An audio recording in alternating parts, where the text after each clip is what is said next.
No dia 12 de abril, milhares de seguidores do ator e humorista Whindersson Nunes foram surpreendidos com a revelação do afastamento do artista dos palcos devido a uma depressão.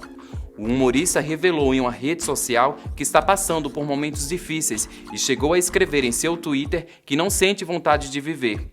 O Whindersson Nunes pediu ajuda aos fãs. De acordo com o Ministério da Saúde, angústia, desânimo e falta de motivação são alguns dos sintomas da depressão. O caso de Whindersson Nunes se junta à triste estatística que vem aumentando drasticamente no mundo todo.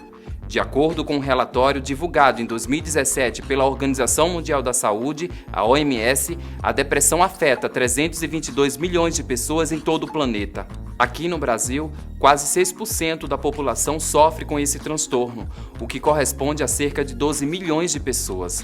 Ainda segundo a OMS, o país se destaca pela maior prevalência nos casos de depressão da América Latina. Além da depressão, a ansiedade, o estresse e a somatização são transtornos relacionados à mente. O suicídio, por sua vez, vem sendo tratado cada vez mais como um problema de saúde mental e também de saúde pública. A cada 40 segundos, uma pessoa tira a própria vida, segundo a OMS. Em 2017, a Netflix estreou a série Os 13 Porquês. A obra, uma das mais comentadas produções da plataforma de vídeos, trouxe à tona uma discussão sobre o suicídio. E levantou várias polêmicas, porque o suicídio ainda é um tema tabu para a sociedade. Por isso, o Verso Expresso pergunta: qual a importância de falarmos sobre saúde mental e sobre suicídio? Quem responde é a professora do curso de Psicologia do Centro Universitário UniFBV-Weiden, Etiane Cristine de Oliveira. Falar sobre saúde mental é relevante para que a gente entenda que a gente não precisa falar dela só no momento do adoecimento. A gente pensa que só vai falar sobre saúde mental quando as pessoas já estiverem adoecidas. Falar sobre saúde mental devia ser um assunto comum e habitual no nosso dia a dia. A depressão e o suicídio, são problemas complexos. A gente não pode pensar de forma simples, buscando apenas uma causa. Então, é o sofrimento da pessoa atrelado só a ela? Não. É o sofrimento da pessoa de como ela vive em sociedade.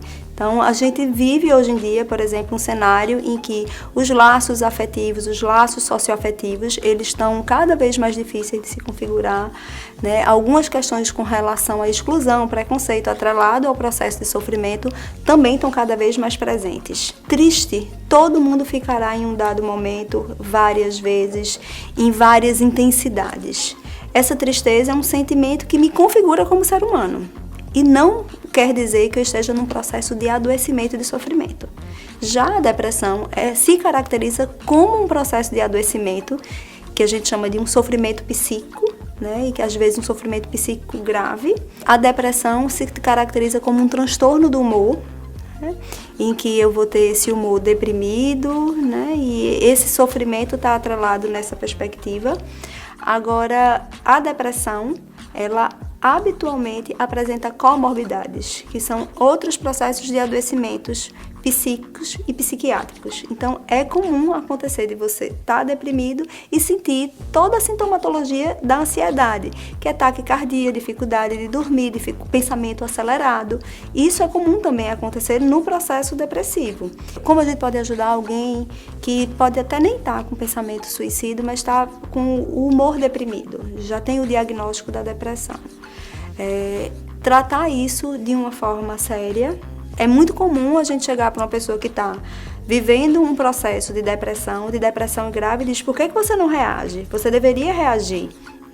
Então, entender que esse momento é um processo de adoecimento que muitas vezes vai além do que a pessoa gostaria ou que a gente acha que como a pessoa deveria reagir. Então, a terapia ajuda a gente a se transformar em nós mesmos, em pessoas de carne e osso, pessoas que sofrem, porque é possível sofrer, mas a forma como a gente vive o mundo hoje é uma obrigatoriedade, uma ditadura de felicidade e de exposição, de sucesso o tempo todo, como se fosse uma ditadura de competências, que isso faz com que as pessoas se sintam fracassadas e envergonhadas pelo seu sofrimento. E a psicoterapia é um espaço que favorece o acolhimento desse sofrimento, que é humano, né? E fortalece a pessoa a pensar no autocuidado e se transformar nela mesma. Se transformar em si mesma muitas vezes é aceitar o sofrimento que está vivendo, pensar em como lidar e não se transformar naquilo que só esperam que nós sejamos. Todos os dados desta edição foram rigorosamente checados como manda o bom jornalismo. Fique de olho nas nossas redes sociais para acompanhar as próximas edições do Verso Expresso. Tchau!